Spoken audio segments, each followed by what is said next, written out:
Okay, so yeah, welcome everyone here. I'm glad to see everyone who has come to attend this session.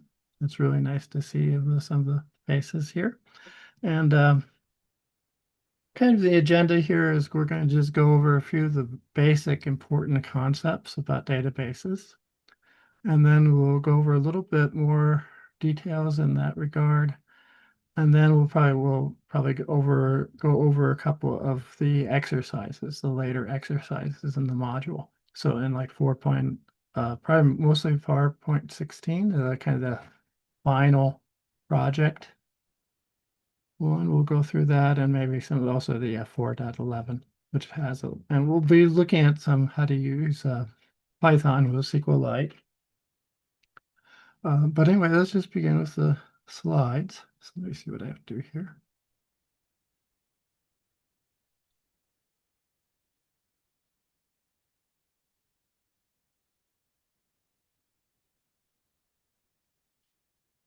Oh, they're right there.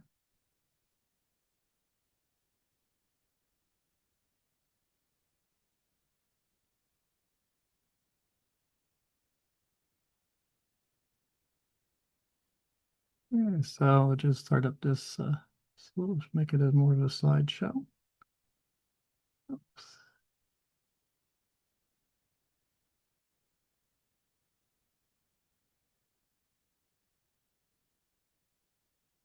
Okay, so actually, let me switch these around.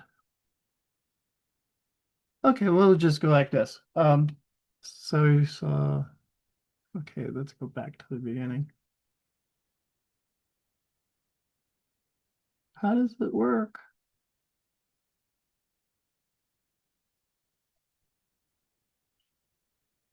Okay, we'll start again. We'll just do it this way because I can see everything now. Okay, so I guess first was basically what is a database? Anyone have any suggestions? Okay, so basically, I mean, very simply, bottom line is the database is an organized collection of data, such as here.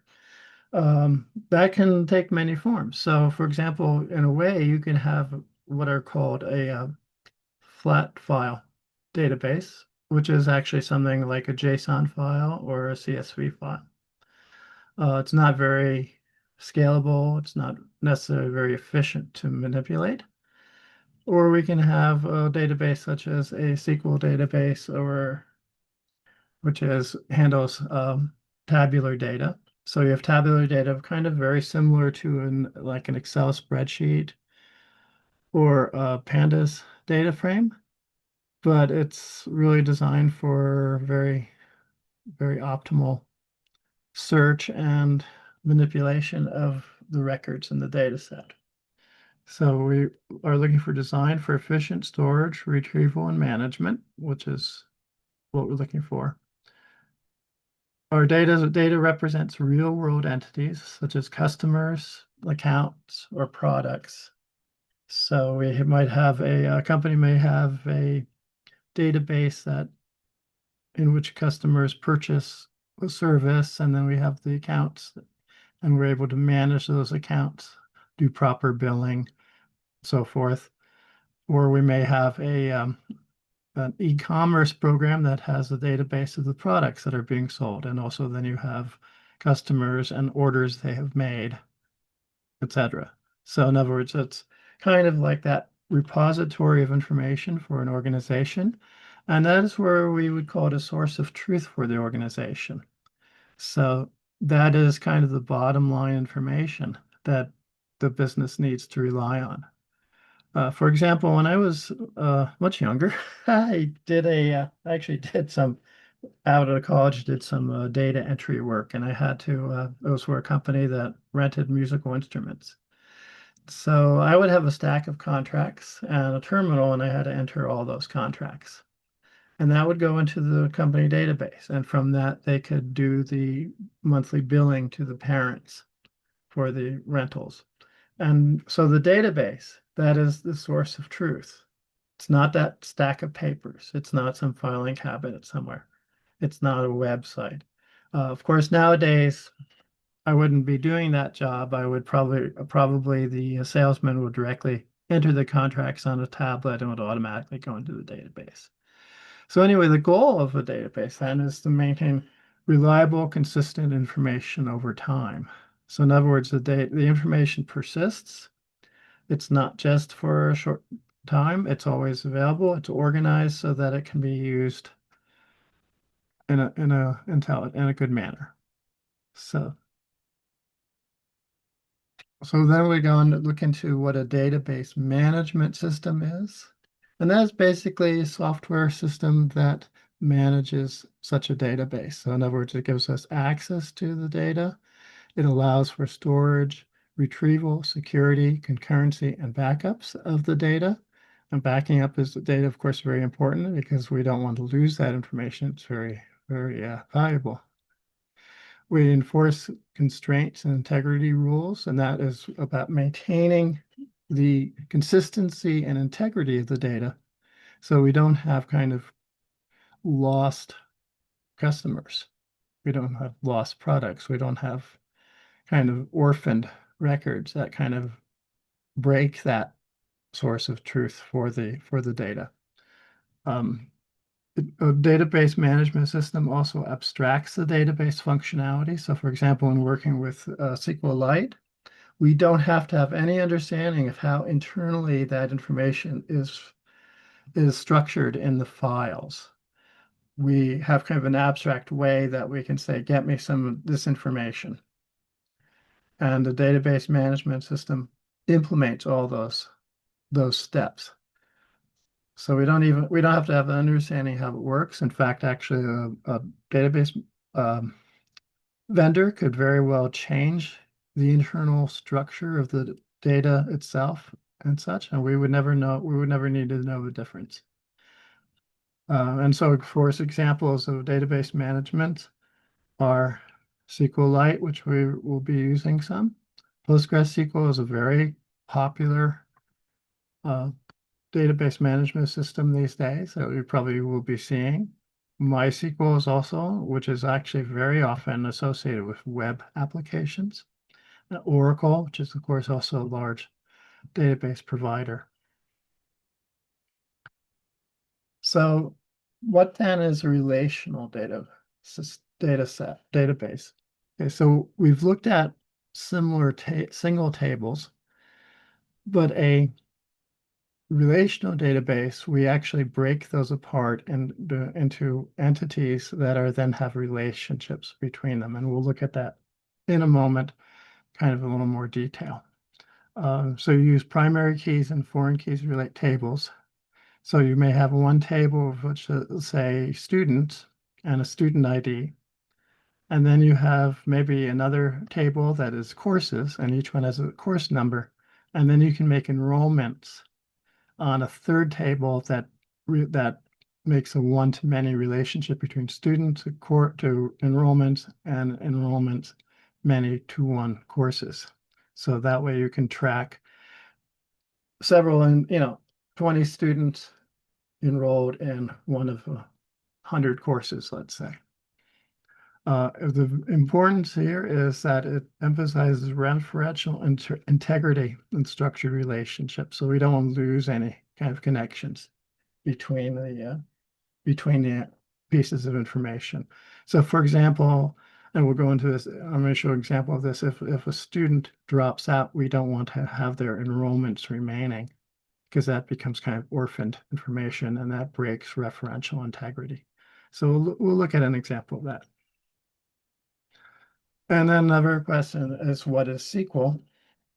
So SQL is a declarative language, and it basically just describes what we want to have happen. So, and then the database optimizer or the database management system figures out how to execute that request. So we don't actually spell it out step by step. In other words, let's say if we want to look at procedural versus declarative languages, which is actually a pretty important concept in computer science, we have a procedural because that is where we go step by step to accomplish a goal. So we tell the computer, do this, do this, do this, do this in order. For example, if we had a data that was in this kind of format, let's say we had a list of rows of data. And it could be as a JSON, or we could bring that into it as a dictionary on Python. If we wanted to find the individuals of age greater than 25, we would run maybe a bit of code like this. For example, we have a place where we can store the results we want. We iterate through that information through those rows. Any case where the row had an age of 25, we would add it to that set of results so that we would collect our output. So that is a procedural step. So we're actually telling the computer step by step how to accomplish this task.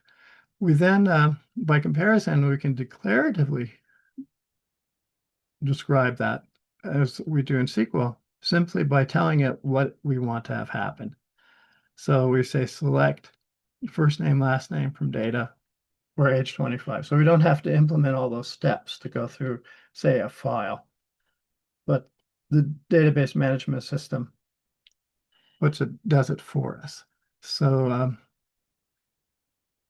that way, and one thing I would mention in SQL as we go into the different basic operations that SQL conducts, which is CRUD.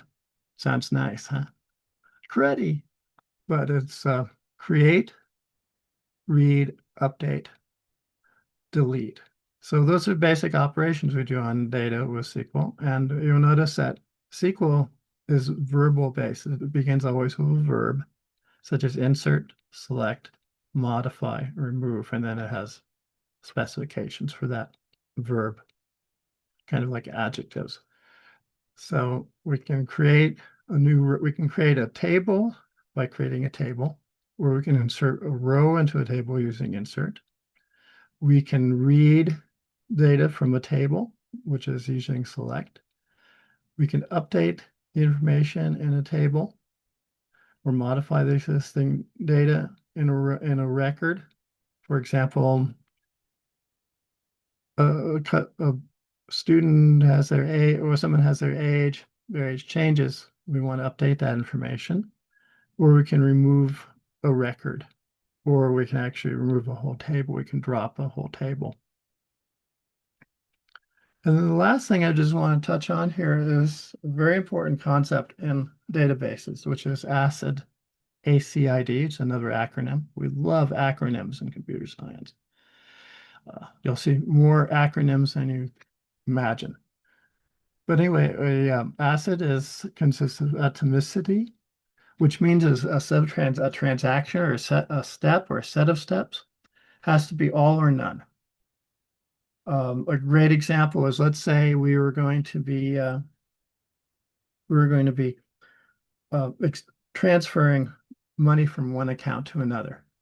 So we go to the first account. We have the first account number. We want to deduct the amount of money. So let's say, I am giving you $10. We want to take the $10 from my account. And of course, we're going to verify that I have enough money to give you $10. Otherwise, it's going to reject the whole thing. But then assuming I can, it takes that money out of my account. Now it goes to find your account to give you the $10, to credit that $10 to your account. But let's say for some reason it can't find your account. What happens then to my $10? Does it just kind of disappear into space? Well, no. So that's where we have atomicity. So what happens is, in that kind of case, we would begin a transaction. We don't really go into transaction semantics here, but we would begin a transaction, remove the money from my account, put into your account. When that's all successful, we commit that whole transaction. So if, for example, going through that process and it gets to your account and it fails, then it rolls back that transaction, which means that money was never taken from my account. So that's really the principle of ACID. So consistency, as I was saying, we want the data to remain after the complete transaction. We don't want to have some loss of integrity, loss of truth. Isolation, which is because when we're working with databases, right now we're working on like SQLite database. It's just you playing with the database. But in a real production system, there'll be maybe thousands, millions of transactions going on simultaneously. We don't want, for example, my transferring money to get connected with your transferring money to someone else. We don't want to get any kind of confusion between those. So each of those transactions have to be isolated from each other in the system. And durability is that, well, number one is that it's persistent. So it's in a storage medium that remains in, and it also can have backups so that if the database system crashes or there's a virus or something happens to the data, and that's, a lot of scenarios now, we want to be able to restore that data, and so we don't lose that information. So any other questions so far? Everybody good? I don't know if I'm losing anyone or not. Okay, good. So we'll just go into a little more here. Let me see if we can switch. Okay, so.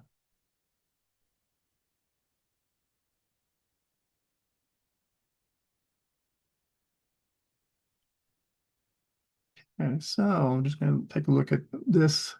We were talking about what is a relational database system.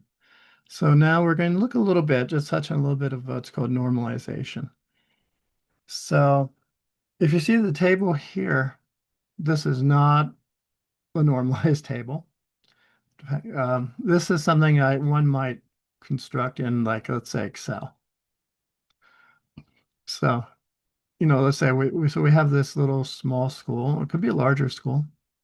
We have have a table of courses, and the courses show which student is taking which course, their student ID.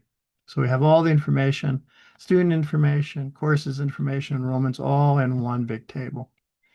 So can you imagine what could go wrong here? Any ideas? Just maybe James, do you have or Brian? Brian, go ahead. Oh yeah, like looks like everything is safe in a single table rather than Right. making use of multiple ones, like student information, course information, all that. Yeah. What could go wrong if, let's say, Alice Johnson is dropping out from school?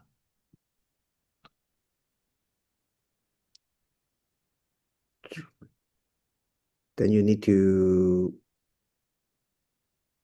delete entries in this table, like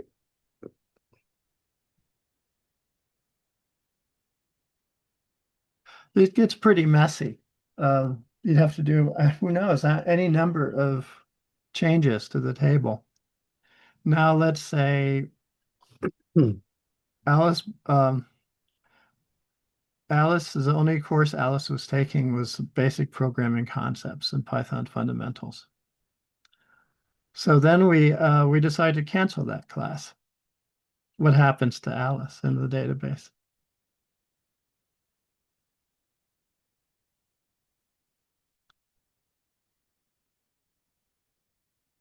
She also disappears.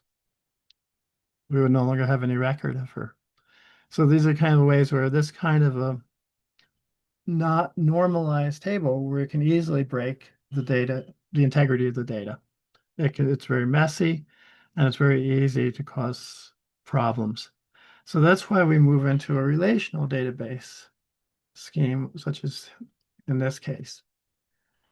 So instead of having one monolithic table for courses, let's say, and this is where databases advance well beyond, let's say, Excel spreadsheets. instead of having one monolithic table, we have a students table. So we have our student information. This is a very simple little example, but we probably have their address and all that kind of stuff. We have a table of courses, which have the title, description, in this case, how many credits they're worth. And then we make what's called a linking table that expresses one-to-many relationships. So there's for one course, there might be any number of courses in this table with the course number. For one student ID, there can be any number of student IDs. So in this case, we have each table has exactly one record for each unique entity, be it a unique student, a unique course.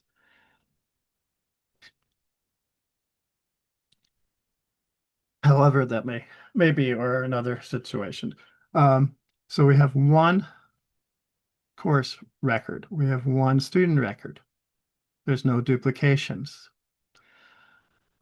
We then have a table that has one-to-many relationships too, but in each case, there is only one unique combination allowed of course number and student ID. So there can only be one enrollment for a student in a course.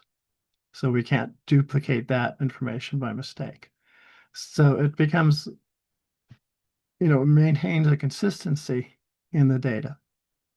And that's really probably the most key concept in databases, or at least in structural databases.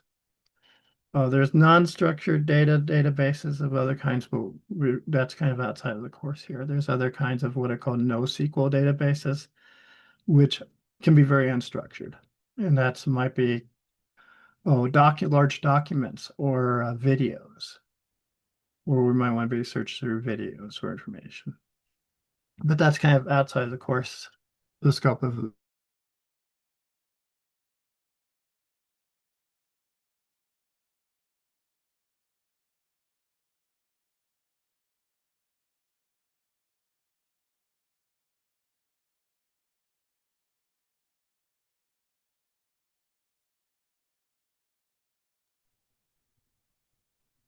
I can't hear anything. Can anybody hear anything? No, I'm in there. Yeah, looks like No, I think we have a bad connection. She's been dropping out all the time. okay. Oh, he's back. I thought it's on my side, but it looks like the connection from here to her is very unstable at the moment.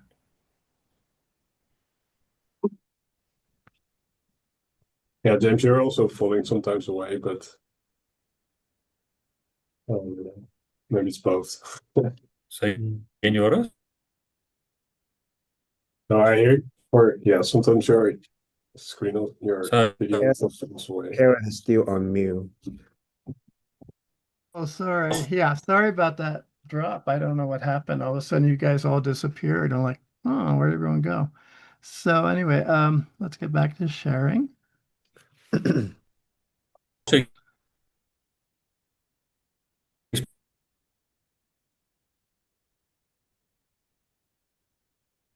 Okay, everyone's still here. Were you saying something? I thought I heard. Okay, so so let's take a look at this. We're going to take a look at this database and look at some examples here of queries and such, and then we'll go into one of the notebooks if that makes sense. So this is actually a notebook I made. It's not part of the official course, but I think it shows some important examples. So this is just basically code that allows us to let's say run a SQL statement that does not return results. So like an insert or an update. And in SQLite, you do need this which is not necessarily in other database management systems, we have to tell SQLite that we're going to use foreign keys. Otherwise, it won't apply all the necessary semantics for managing foreign keys. So anyway, then, so this is just a little helper when we can run just like an insert or a update or anything that we don't expect to return records, or we can run a query like a select.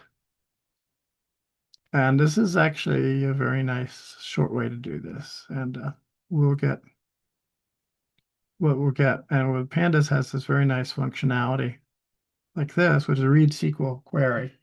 And so what we do, we can actually, once we have a database connection, we can send a query for a particular table, and it will give us results already formatted as a Pandas data frame.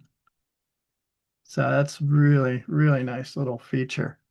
I used to always didn't know that for a while, and I'd go through all these coding steps to put it into a data frame, but it does it right for you very nicely. And if we're using this with construct, which is a context manager, and the nice thing with context manager is that you don't have to worry about things like closing the object. So it's very important. We don't want to leave a database open. We don't want to leave a connection open. We can actually block other uses of the database. So we want to make sure that whenever we open a connection, we close the connection. So when we do it this way, it opens the connection for us and it manages that lifespan of that object. So once we go outside of this scope, which in Python is when we have an indented block like that, that means we're in a particular local scope. Once we leave that, the context manager automatically closes the object for us. It's a very, very nice and handy thing. So this is where we can have very simple. And then this way, when we do this, we have nice little reusable pieces as we try different queries. So what is a good simple example? One of the things about this table is it's very simple, but it gives us examples we can make of fairly complex joins. So for example, we can join these two, or if let's say I want to find the courses taken by a particular student. So I want to know, let's say I'm here and you want to know what classes is Karen taken. We can put my name here, we can get the student ID, join it to the enrollments table. So we have the matching student ID. Then we can find every course number that's related to my student ID. And we can find from that each course record in the courses table. So then we can come up with a list that says this person is taking this class, this class, this class. Very easily. So this is an example. Let's see, well, the first example is with a left join. And when you have a left join, I don't know if do anybody understand that basic idea? Nods or. So basically you have a table, let's say you have all the names of the courses in this case. And you have all those enrollments, but let's say a couple of the classes have no enrollments. So there's nothing in that middle table to match. So if we join from the courses to there as an inner join without specifying left join, so the default is inner join, then we are kind of don't see any of the courses that don't have enrollment. So for example, here you see we have that where we select course number, course title, count of student ID. So that would be the number of student IDs in that enrollment table. And it's just given, we can in SQL, usually we can do an alias, which makes it easier sometimes to work with that particular. Like instead of having to always say count student ID, I can just then say enrolled students. We begin with the courses table, then left join to the enrollments table. So of every course, and we'll have whatever matches there are in the enrollments, but we'll also have any that are not in enrollments. And then we simply order by the course number. So we'll have those in that order, or group by rather. And we order it by the number of enrolled students. And we now see that two of the courses do not have, that these courses do not have enrollments. So we know that nobody signed up for this.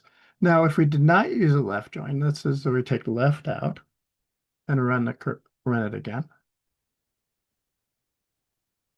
We no longer see the courses that don't have enrollments. So that's the power of using a left join. And we'll also do an example with a right join here. This is another example I just came up to have a right join. Same idea, except we have the table. We have table that on the. We have the enrollments table on the left side, so that might not have all the courses. And we have the right is the list of courses. So in this case, we do a right join to the courses table from the enrollments table on the left, right join courses table. So there we have, we'll also find, well, and then we're going to have group it the same way, but this way it's kind of like the same scenario, but just flipped around. And then we, in this case, we'll have a clause having enrollments equals 0. When you work with group by, you can't use a where here. You have to use the having kind of verb. That's just a restriction in the language. If you use where, you'll get an error. But anyway, so this way we have just again a list of course number, course title, enrollments, and we know which courses do not have enrollments. Again, if we remove the right here, we would get no information.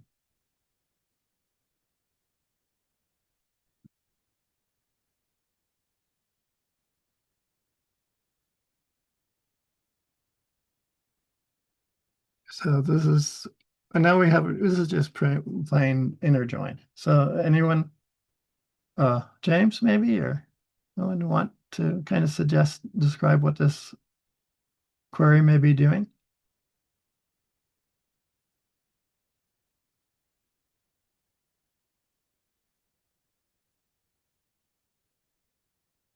Anyone? I won't push.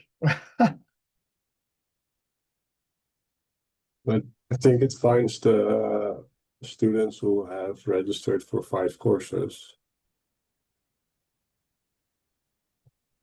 Okay.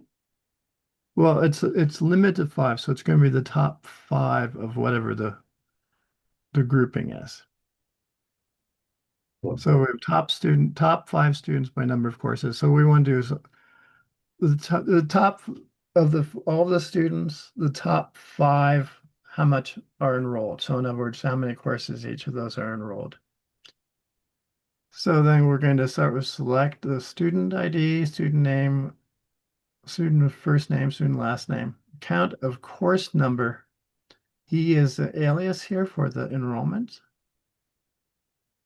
So again, that's what I was saying. We can alias a table. Makes it just, we don't have to type it over and over again. You could type, I could just have, instead of E, I could just have enrollment table dot course number. But this is just a lot easier. So, and I'm lazy when it comes to typing. So anyway, so then we can find, and we can alias that count, that aggregate as number of courses, number of courses. So then we start with the students table, which is the left. So we have all our students.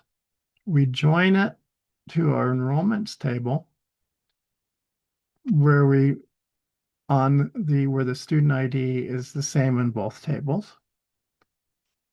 Then as we will group it by, and this is important that we do in this kind of query, that we use a group by. And I can show you what happens if we don't.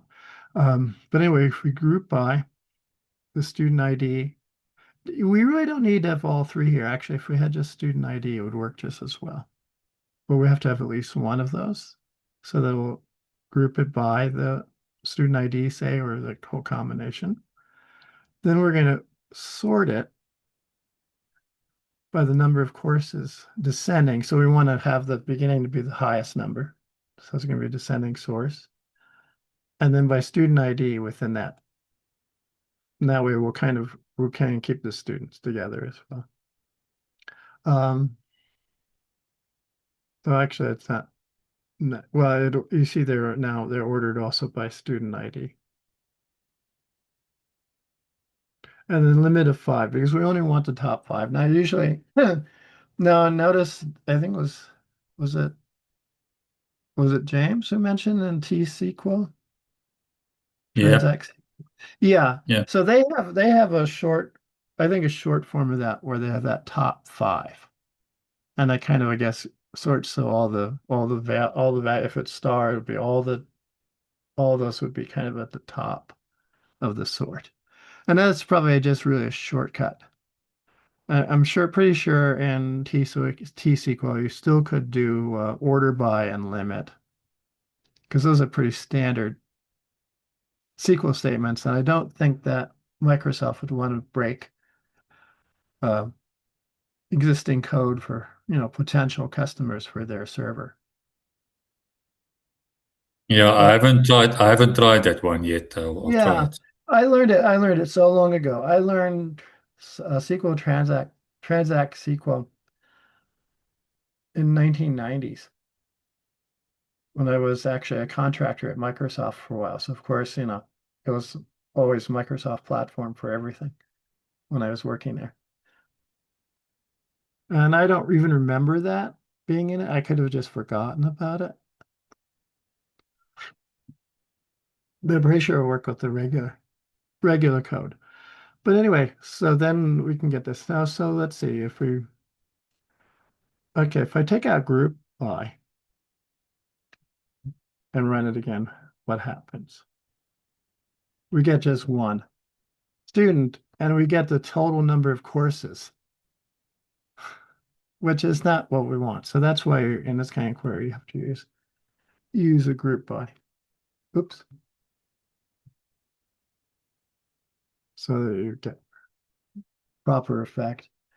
That's just, I had a little rusty on some things, and so I ran into that problem myself. So I thought I'd point it out. So Karen, yeah. you go back.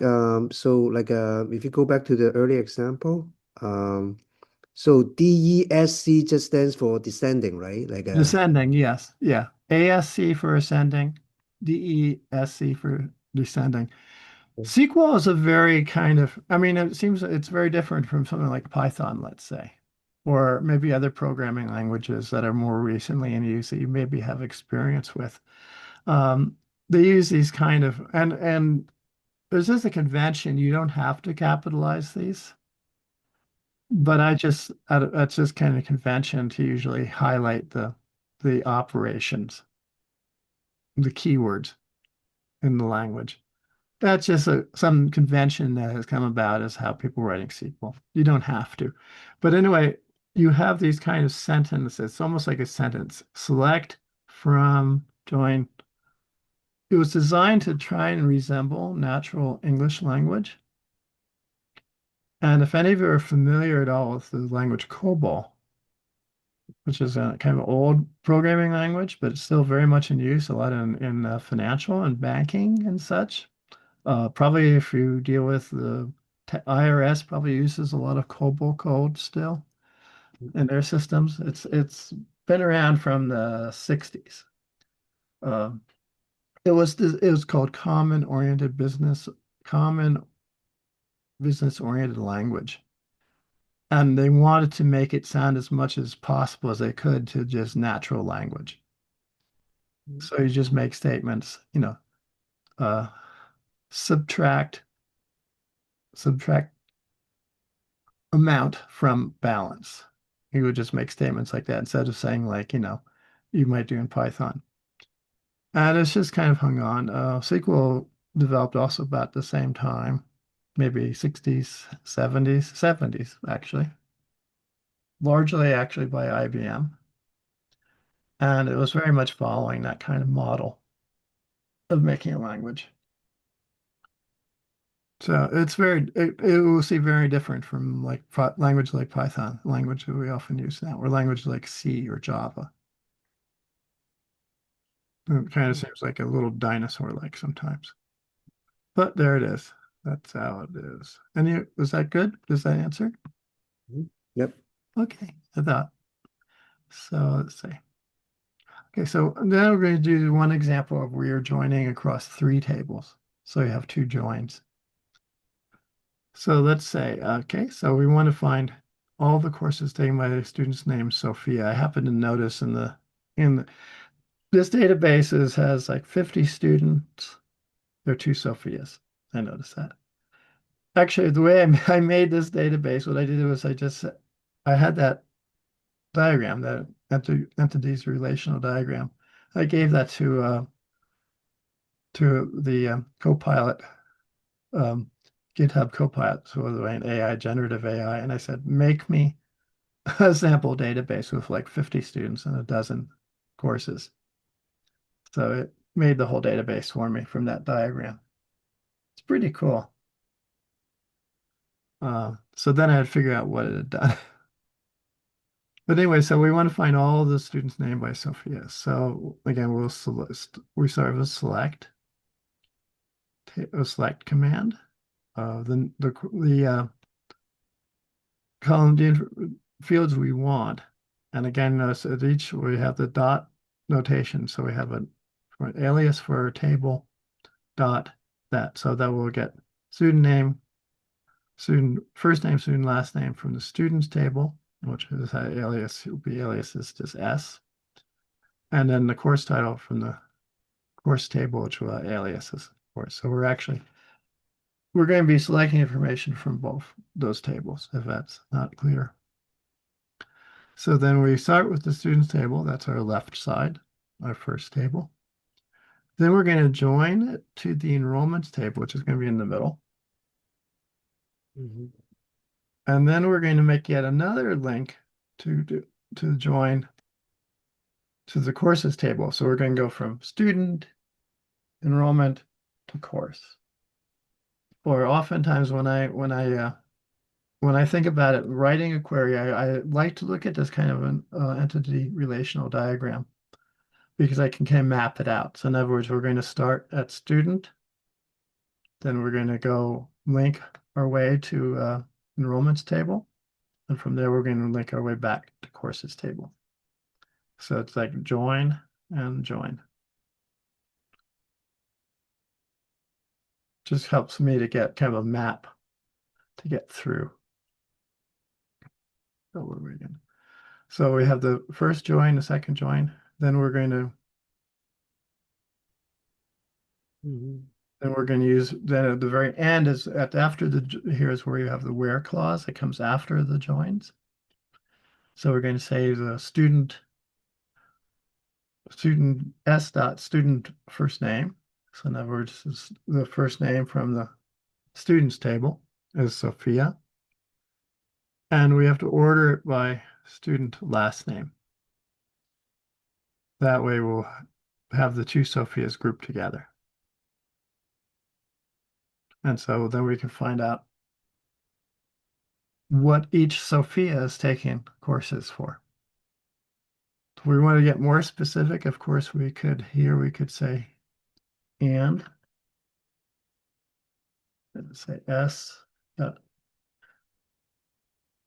student last name equals Davis. Oops, Davis, not Dasis. We would then be able to see just that one Sophia's courses. So again, this is the example I mentioned before. We might want to say, look up what a particular student is taking that semester. If we don't, I'll take this back out. And if we don't order here,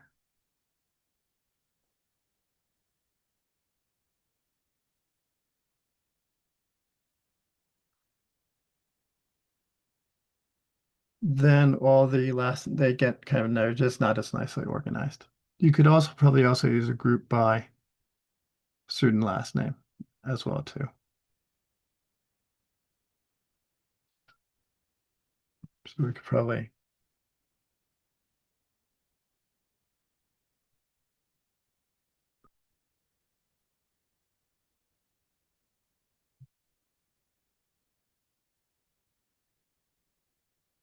do this as well.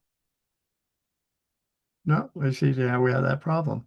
We don't have, where we end up with just one of each example.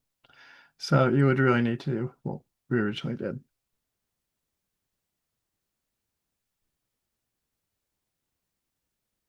There's can be little gotchas in SQL like that. You think it should do, but it has a little different logic. And again, some of that might manage from different flavors of SQL and different database management systems.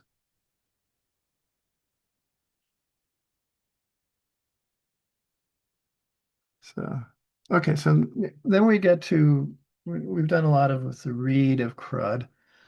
So we'll just do a little bit of creation or updating, or creation primarily. So let's say, okay, I'm not actually in that database, but I decided I was going to go to school. No, I have nothing better to do sometimes. Why not go to school? Learn something for a change. So anyway, so I enroll, and I'm now I need to be added to the student table. So you notice I have to give now this is a little tricky because in this case it's kind of manual. I have to give a unique student ID or it will break. So I know that there's nothing up to 100, so I just start with S100 as for now. Normally, when in real practice, often now you will have different kinds of primary keys. So like the student ID is the primary key. The primary key has to be unique. And also it cannot be empty, but it has to be unique, of course, for obvious reasons. So if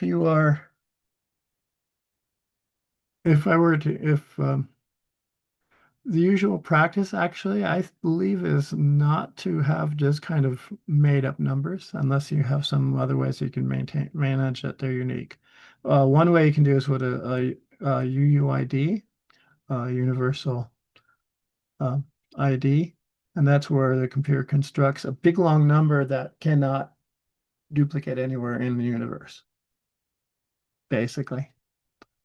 And you can use those. Or you can also, I mean, of course, as long as you have other means to keep track of them, maybe this name is made somehow from my name as some kind of hash could be used. But the standard way, I think, usually is instead we have an integer primary key and we set it to auto increment. And I think we're going to see an example of that a little later. So where every time I insert a row, I don't specify the ID, the primary key, and the database management system just increments them. And it knows exactly the next time a number is available, even if multiple uses are going on. In fact, when I was first learning it, I thought, oh, what I'll do is I'll just look at the database. I'll find the highest number, highest ID number, and I'll just make the next one. But that's really dangerous because if there was concurrent uses, then by the time I got around to actually up to incrementing that number and insert my new one, somebody else could have already beat me to it. And I'd have a conflict. This is an area we are not going into enough, probably stressing enough is how databases are actually designed to work concurrently with many, many users. So you don't have race conditions where, I and James are trying to enter information the same way and end up with conflicting on like primary key number on the primary key. So anyway, so if I run this, that will add me nicely. So now I'm going to look again at students not taking courses, which is a very similar query as we just did using left join between the students table and the student ID. And in this case, we are just filtering it as 0 enrollments. And we had before, this was how it looked before I came along. And now there I am. I'm now included in the list of students who don't have courses enrollments yet. So we can see how that got updated. And then we're going to get into the real magic here. Well, we're going to get a little complicated query first, and then we're going to look at the magic behind it. This is very much more complex kind of query. And this uses what's called a common table expression or a virtual table. So when we use this with keyword, then we are essentially creating a virtual table. It's just stored in memory. It's just stored during the duration of this query. And it's not persisted anywhere. But sometimes in some complex queries, we need it's almost kind of a scratch pad where we might put down partial results to then feed into another part of the query. So this is something like that. So we're kind of here, I'm just, making some courses that I'm going to be enrolled into. And that's not going to persist as part of the database, but this way we can make a join with it. So we'll start with student again. So insert enrollment. So we want to insert here. And when we do an insert, if we don't have, we can select to get the information from another table. So instead of having values and something like this, which might be S100 and then the course number, S100, the course number. Instead, we can just select that information from 2 different tables. One of which is select student ID and course number. So that we want to have my student ID and the course number of the course I'm enrolling in. Then we select from input rows. So then we have this information. The rows for here is where we're going to get from here we're going to get student ID and this are going to go selections. And then this is where the magic happens. This is where we do the join with this virtual table. And we do it on 2 different, we join courses and students to the virtual table. Does this make sense? It's a little confusing. So the CTE at the top, it sounds like it almost works like a variable you have in Python, where you store information, and then you use that variable in your insert statement at the bottom. That's a great explanation, James. Yeah, and you could think of it like you could declare a dictionary. Yeah. Yeah, very much like that. So this gives you kind of that ability. Like I said, this is probably beyond an expectation we have right now in the course as far as complexity of queries. But since I wanted to make one, since I wanted to accomplish this task, so that way I can enroll myself into some courses. Yeah, I've been using CTEs quite a bit at work. Okay, then you're really familiar. You're probably better at it than I am, to be honest.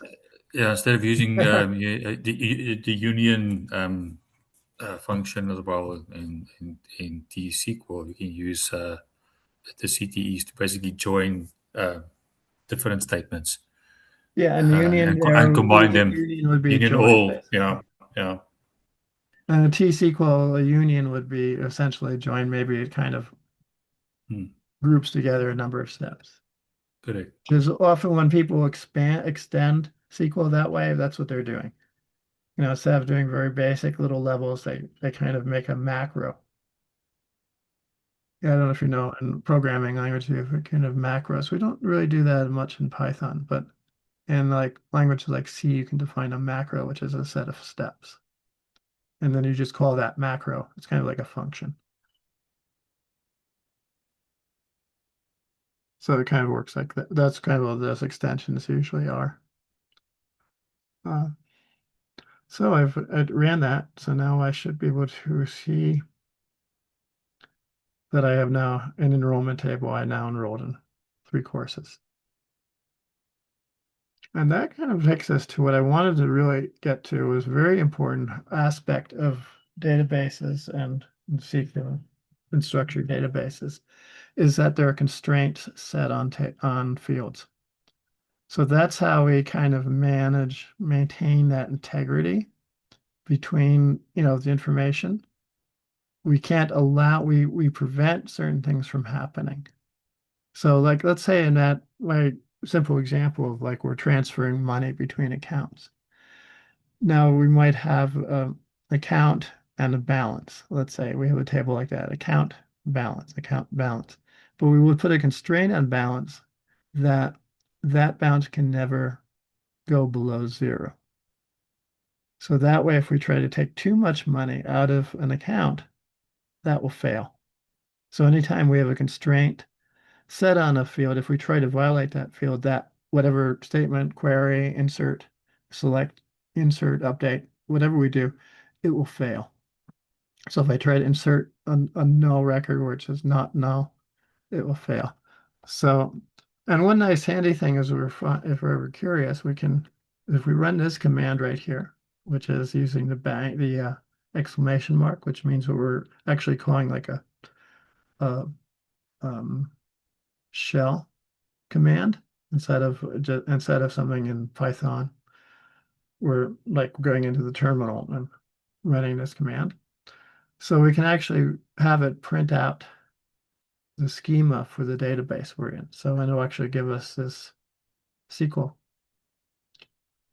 create table, so we can actually see what every table is. So if we're looking at this table kind of under the hood, so with the students table, the student ID is the primary, as the text is the type, but the primary key is the important thing here, and that's saying that's a primary key. Now, when you have a primary key, by implication, has to be unique and cannot be empty. So it's both, it combines it all with it, unique and not null. In this case, also, we can't have a first name or last name that's blank. So we have not null here as a constraint. And we have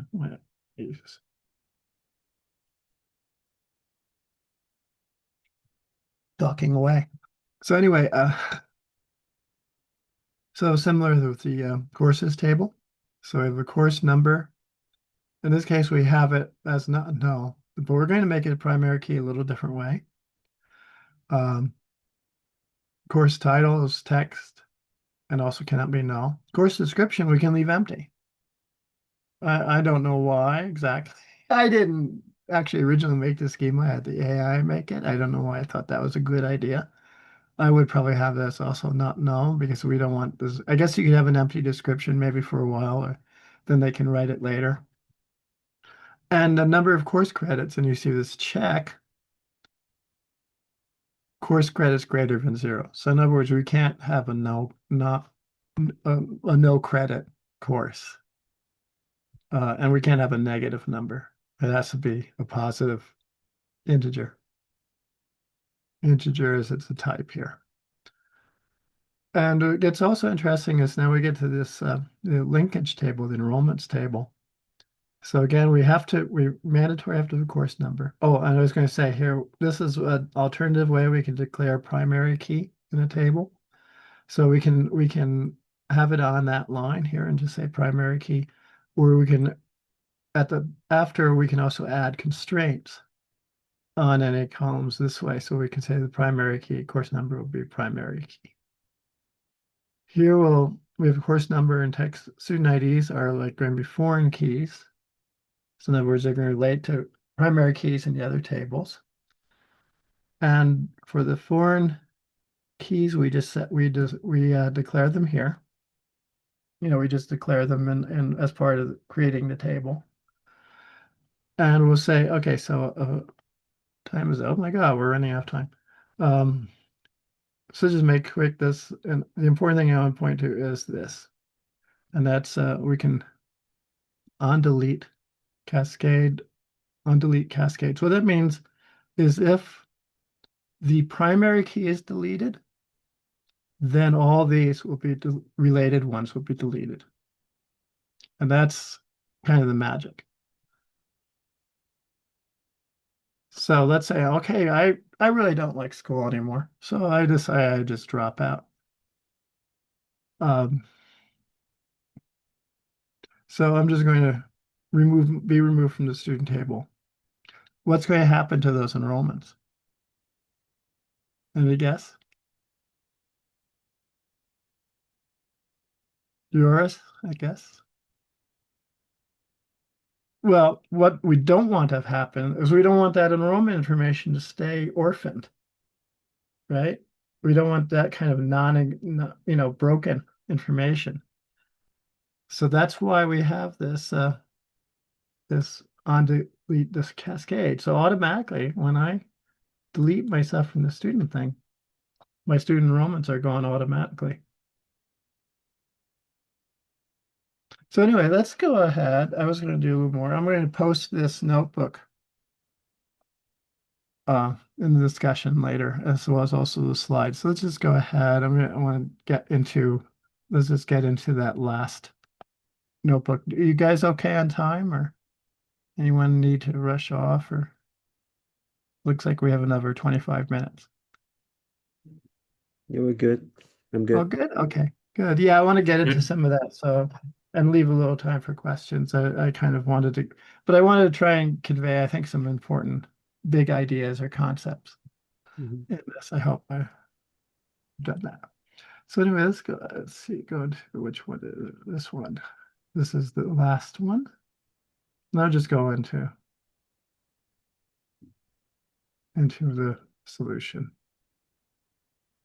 So this is where we're working with the social economic indicators in Chicago, public schools, Chicago crime data. Have you guys worked through that 4.16 yet? Anyone? Yeah, I know it's I had got some stuck. questions. Yeah, I got Yeah, stuck yeah. somewhere, but it's I think you'll see what was happening here. I think if you didn't already fix it. yeah, I'll do it again from scratch. Okay, well no, you After can this. just fill in where fix your mistake. It was a very easy mistake, by the way. And we'll see it here, how it works. So I already had downloaded all the data and run the basic installs. And also we need to import Pandas and SQLite 3.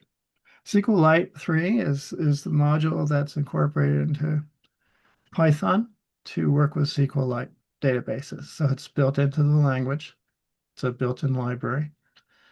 And I think the reason that we're dealing with SQLite here is because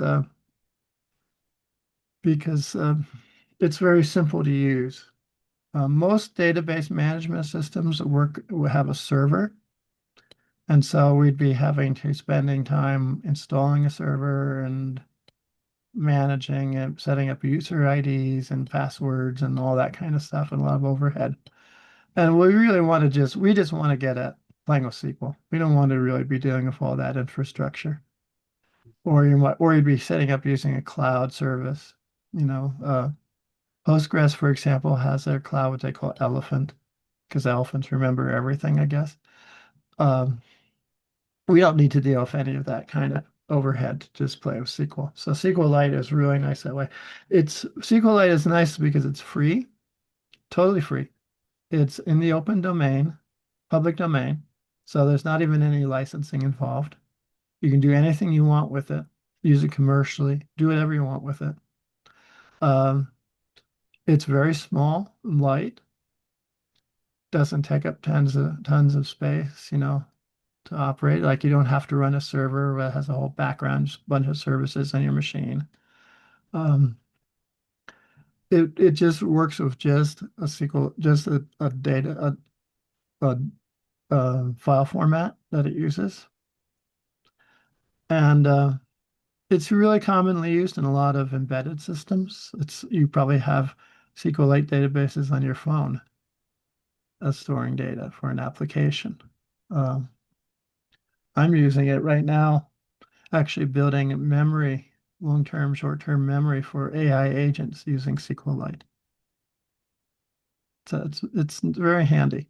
I've found it very useful. I'd say I'm kind of an advocate of it. But what you can't do is you can't have multiple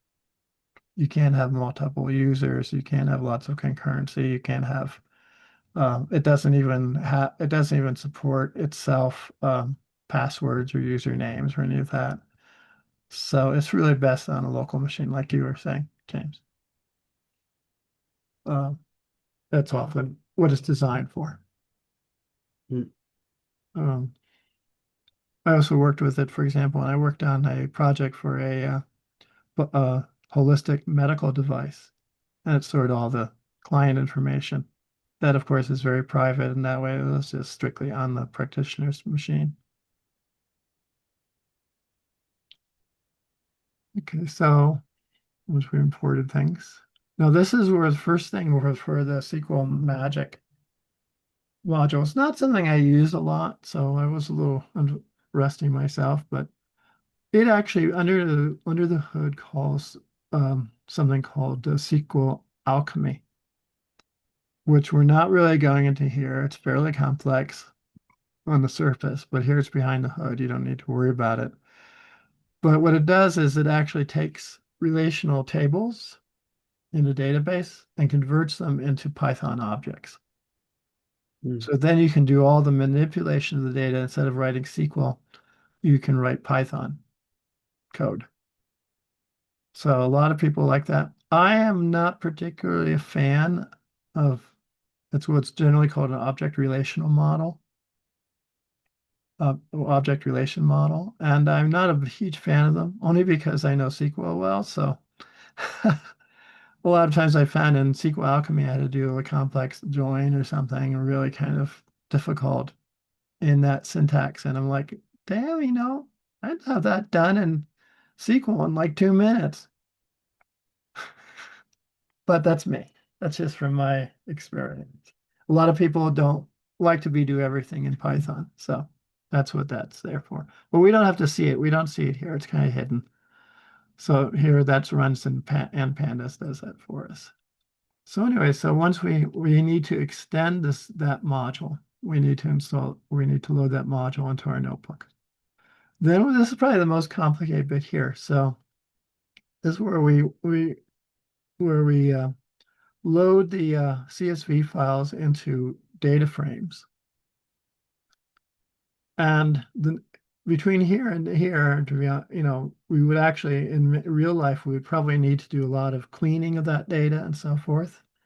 In this kind of example, we have a nicely curated set of CSVs, so we don't have to worry about looking for missing values or, strange values or any other weirdness. We don't have to clean it up, so we can just use as is. But normally, at this point, you would probably where you would do all your wrangling of the data set in order to have it in the right set. So in other words, whenever we put it, this is the extraction. We don't really have anything about transform here, but normally in that kind of ETL pipeline that we've talked about, you would transform it, you would clean it, you would do all the different things with it, and then you could load into the database. But here we can just go straight through. So then critical is that we open a connection object, a SQLite 3 connection object, which we can use the connect method here from SQLite 3. And what we give it is the path. Oops. We give it the path for the database. So in this case, it's right in the same directory here. If we're in a different directory, we'd have to have a relative path to it. And then once we've made that connection, then we can use that's when we can use the SQL Pandas to SQL function and simply just load those tables those data frames directly into tables in that database. Now I'll mention that if we do this, if this did not exist, this command would also create it. So if that was not there, this will create a new one, an empty one. This one we have it here, so it's just going to open it. And when we do this, you see if exists, replace. So in other words, if that table already exists, replace it. Now, if you were actually in real life, you might be getting new data through a pipeline. You would probably, that would be if exists append. Because you wouldn't want to start the data, that table from scratch. You'd want to add rows to it, and it will do that. And if we say append and cell, it'll preserve all the previous records will be there, and you'll just add the new records. In this case, that would just duplicate things. So that's done. And this was the key thing, James, that I think that you missed, is that you have to have just in a cell by itself, you have to tell SQL Magic what database to work with.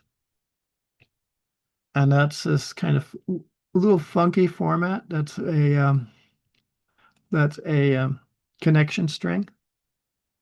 So that you'll see with other databases like Postgres, you see much more longer strings that will include like maybe username, password, and other, specific which database specifically, because then you're pointing to a server that can have a whole bunch of databases, and it might have like a URL if it's on the cloud. But this is very simple, where you just tell it where the database is, just with the path. And it just has this kind of funky thing with 3 slashes. It's just part of the format of a connection string. So it's the name of the type of database, or the service, and then how to get it. So that's what you missed. Otherwise, you had it perfect. Thank you. Okay, so we'll just run a really quick search query, see that it works. Oops, not found. See, I didn't even run it. That's what happened. Wow, what happened here? Did my kernel go poo-poo? Let's restart and start over. I think my kernel went poopy. Okay, so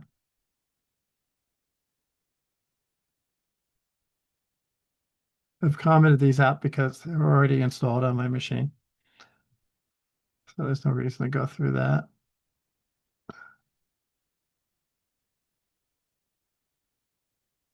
Or maybe I hadn't run that. I might not have run that cell. That might have been the problem. I think I've been doing pretty well so far on Murphy's rules of about demos. So.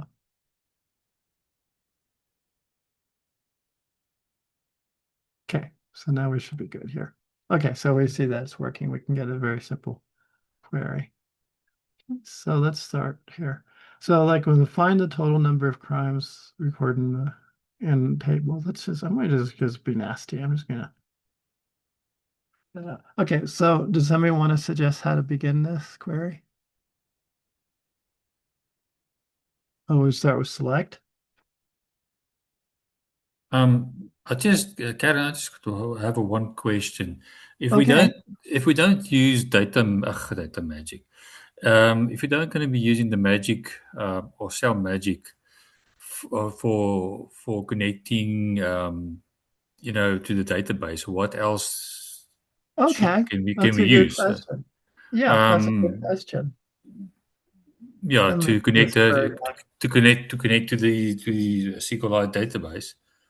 Okay. Obviously, my opinion is that the cell or the magic cell magic is basically just as a shortcut. So It just is, and it has, yeah, and one thing one thing I didn't know until recently is how you can also store the information from the query.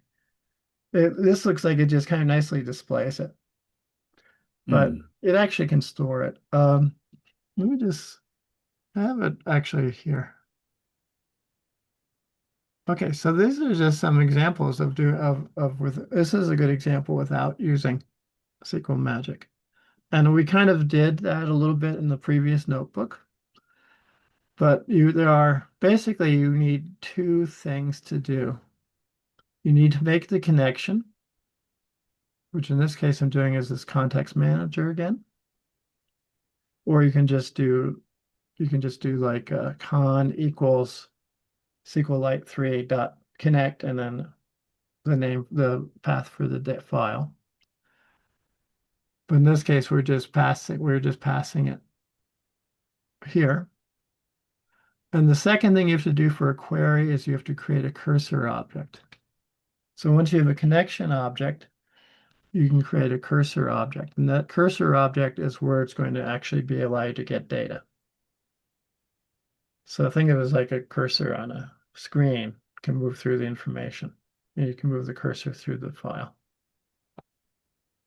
And that's going to be, you're going to see that with every, not just SQLite, you're going to see that pretty much of every data management system.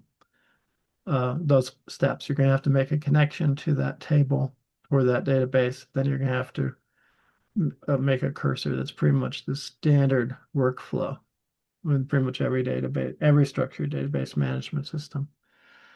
So, and then once we have that cursor, we can execute our SQL. So in this case, this is just a function. So I pass some SQL, so which database. We can perform our query, and if it's a select, we're going to return data. Then we're going to fetch that information from, because that's going to give us a cursor object that's going to have all the return data. And then we need to use a function, a fetch function that gets us those rows. Fetch all will get all the rows. You can also have fetch one, in which case you only get the first row. And in this, there's a couple extra things. What this will do is it allows us actually to have our output not be just not just as a tuple of values with no labels as to the columns. This actually creates an object which maintains column name value, and now we can turn it into a dictionary really easily. So that kind of allows this functionality. They just call it a row factory, so it can make row objects and open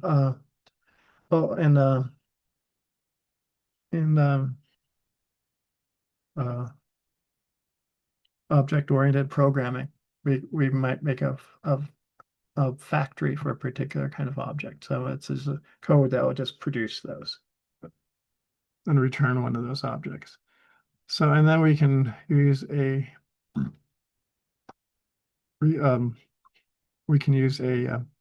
list comprehension to turn those rows into dictionaries, and then we can put it into a data frame. So we'll just have that function ready. And so let's say we do with this, we can run this and we'll see, we'll get a nice result. So that way we've not used SQLite, we've not used SQL Magic. Even shorter way, I mean, that's the hard way maybe. With Pandas, you can also just, again, use this simple command. If you're using Pandas, this is like if you're not using Pandas, maybe for production, then you're using just NumPy or just arrays. But in this case, if we have, and you would not necessarily make into a data frame rather. Here we can create a data frame directly from it and just view it, and we'll have the same effect. And if you really want to just store something for some reason, if you're playing, and SQL Magic again is only going to be working in a notebook. So if you're in a production environment, you're not going to be running a notebook. It's going to be like, let's say, Python scripts. You're not going to have that magic. But if you want to save it, you can actually do this right here, where you can actually use these double less than signs, which is a pipe kind of thing. Says put it into this other thing. Take these results, put it into this. And then it will actually save it. And if I run it here, you see it says returning data to local variable df3. So then I can see it there. So that way, actually, that would be in a notebook, a quick way you could get a bunch of data from a table, and then you could do your analysis on it. You would have that stored in a variable. So that's a good question, James. Thanks for bringing that up.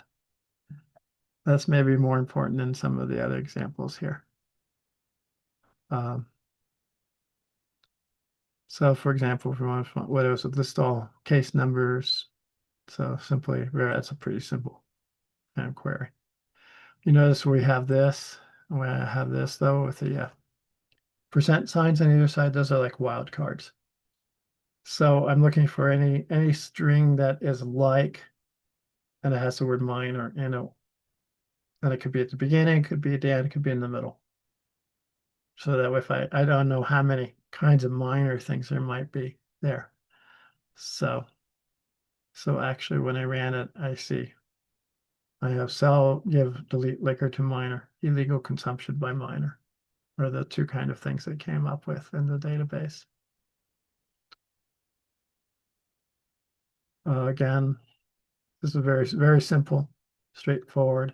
I didn't know everything, how many things would include a child in the description. So it was only one, but I didn't know exactly what would happen here. Or kidnapping. I didn't know if there are other kinds of other than this. Let's see, something really interesting. Let's find if there's anything more challenging here. These are all really straightforward. We don't have tons of time now. Okay, so this is an example of a subquery. And we did a few minutes. Are you guys okay if we go over a little over, or anyone can drop out, of course, if they need to go, but I'll continue for the recording in any case with this part, because this is where it gets a little interesting. So I don't think we've mentioned yet subqueries. So in a subquery, we've kind of related in a way that CTE, but we have a subquery, so where we need to get a value that we're going to use in a where clause, for example, that we need to actually do another query of the table or a different table. So then we can use a subquery. So in this case, we're going to select community area name. That's what we just want to find out. I just take it we just want to know the name because I'm very literal minded. Somebody might put other things. We're going to get from the census table. And we want to know where hardship, where we find the maximum hardship from the census table. So this is how, for example, that's why the question was to find the highest hardship index. And this is kind of the best solution, is to use a subquery. Because otherwise there's no good way to say index equals max hardship index by itself. So what you do is you do a subquery, you get that information from the table, and then you feed it into the first select statement. Is that making sense? A little subtler area. So then we can get, here we can find out that it's Riverdale. This is the one with the highest hardship index. And this is very much the same. In fact, I use a subquery. So you notice what I didn't really go over it, but we had this query before, which community area is most crime prone. So we're just going to find all of them and sort by descending and use only one record, the top record. So that will mean that it will sort them by the sort of all the records will be sorted by the count of them. And we're in the community area number, and then we're the topmost set. And that's going to feed into, they kind of design this for us. So then that feeds as the subquery here. So we're kind of reusing that query. So then we select community area number from census, and then where the community area number equals the one with the highest number of crimes. So then we can get our complete result of Austin. And I think that's probably good. I just had I added a couple of inner examples, and we won't worry about that. We're kind of running out of time, and I want to know if there's any other questions or anything.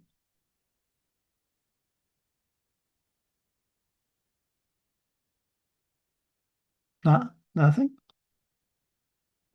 Okay, so I think that pretty much unshare screening, unshare then. So I think that kind of wraps up what we're doing. We got right under the nose in the hour and a half. So for no other questions or anything? Other comments? Fun comments? Yeah, like I think this is very helpful. Like I actually have some experience building this SQL statement, so like this class certainly like refresh my memory of that. Like Oh, good. yeah, and Yeah, then no, it's yeah, and then yeah, like so like I'm in terms of doing all these pipelines and markups and then markdowns. I'm a little behind, so I need to catch myself up to like a module 4 right it now. all takes time. It's like it's funny because I've been at it for oh God. I mean, data science stuff for more than 5 years or so. But I've done software development stuff for God, half my life, much of my life. I mean, I worked at Microsoft in the 1990s, Mhm. mostly Yeah. software testing, but I did some development work. But and I've done freelance development work, and I started learning programming in like junior high school. So, and that was a long time ago, and that's when computers were not readily available. Mhm. A whole other set of stories. So high schools had small mini computers that Yeah, were puny. I need to drop very soon. But one question is like Okay. with all these big data and unstructured like a Okay. songs, video, is relational database still relevant in the context of data science? Okay. So let's start with big data. That's a really current kind of thing. And the whole reason we have big data is because of the internet, basically. There Mhm. is so much information traveling everywhere. Um, Basically, the basic definition of big data is data that is too large to hold on one server. So that's when we start having clusters of servers and using tools like Spark to manage whole clusters of machines or whole clusters that we can, distribute vast amounts of information across a number of different nodes. That's really where big data comes in. We also hear big data in terms of data warehouses, so that we have tons of data coming into an organization. It has to be all kind of warehoused so that then analysts and other people can work with it. And then you talk about unstructured data. So structured data is, of course, tables like what we're looking at. Unstructured table is stuff like videos, uh, images,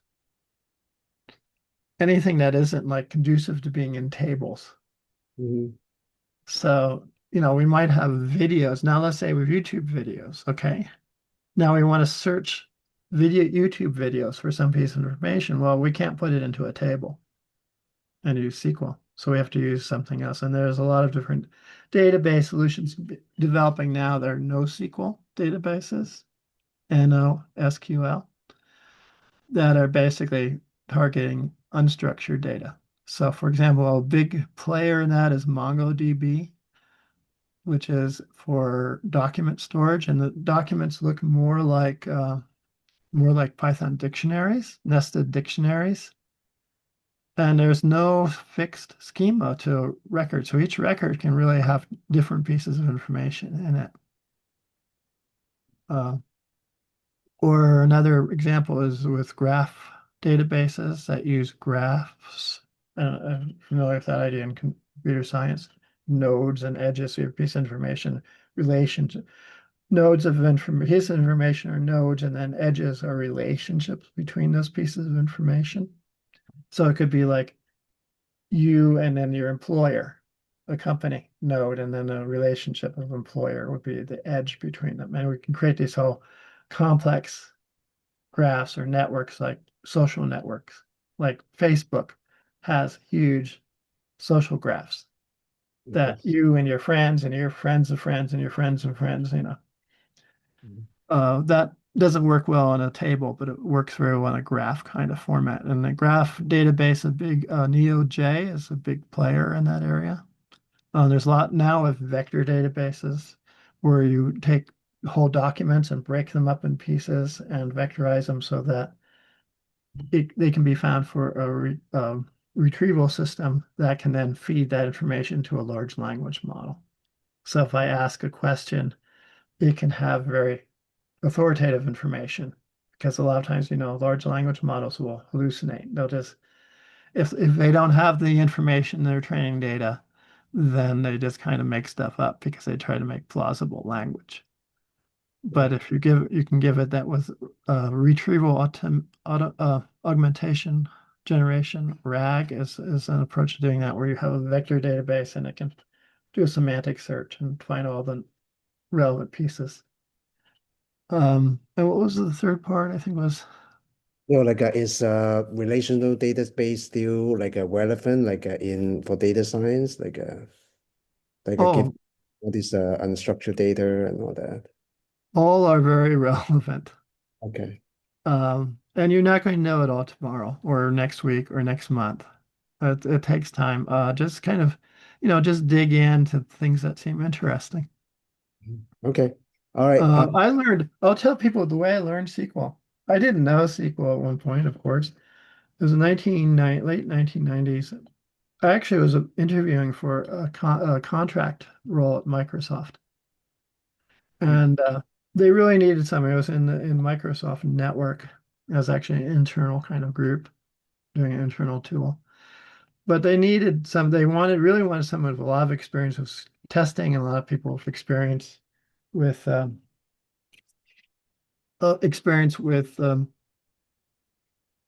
SQL. But they couldn't find they weren't finding the combination in the candidates had. So pardon me. Hey Karen, sorry, I need to hop right now, but okay. Inside, so make it long, quick. I'm just trying to ship this out. Thank you. Bye-bye. Okay, I'll see you. But anyway, so for those here, so they said they asked me, okay, well, Karen, if we were to hire you, because they really liked my experience with testing and other areas, but I didn't know any SQL. But they said, okay, if we give you a book, can you learn? So I said, sure. So they offered me the job on like Wednesday. I didn't wait. I got my own book. Monday, I had enough SQL knowledge to hit the ground running for what they needed. And they were very happy, but that's how I learned SQL. So sometimes we learn things on demand, is what I'm trying to say. Anyway, thank you for everyone for coming. I guess we're dropping off. So have a good week, Joris. Yes, thank you. See you. Okay, good. Thank you.